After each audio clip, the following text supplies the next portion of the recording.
Hello everyone. బయట చూస్తే వర్షం పడుతుంది. వేడివేడిగా ఆనియన్ పకోడా చేసుకుందామంటే ఆనియన్స్ లేవు.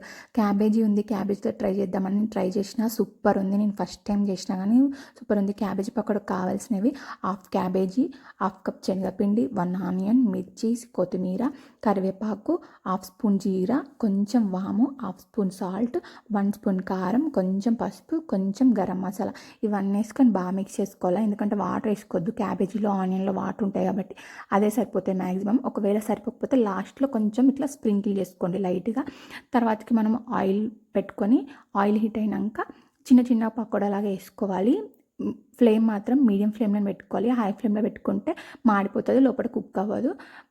తర్వాతకి టర్న్ చేసుకోవాలి ఒక 5 మినిట్స్ తర్వాతకి. అంతే, ఎంతో టేస్టీగా ఉండే వేడి వేడి క్యాబేజీ పకోడా రెడీ. నిజంగా చెప్తున్నా, ఫస్ట్ టైం ట్రై చేసినా కానీ సూపర్ ఉంది. నేను అసలు క్యాబేజీ తినాను, కానీ నాకు ఈ పకోడా అయితే బాగా నచ్చింది. క్రిస్పీగా ఉంది.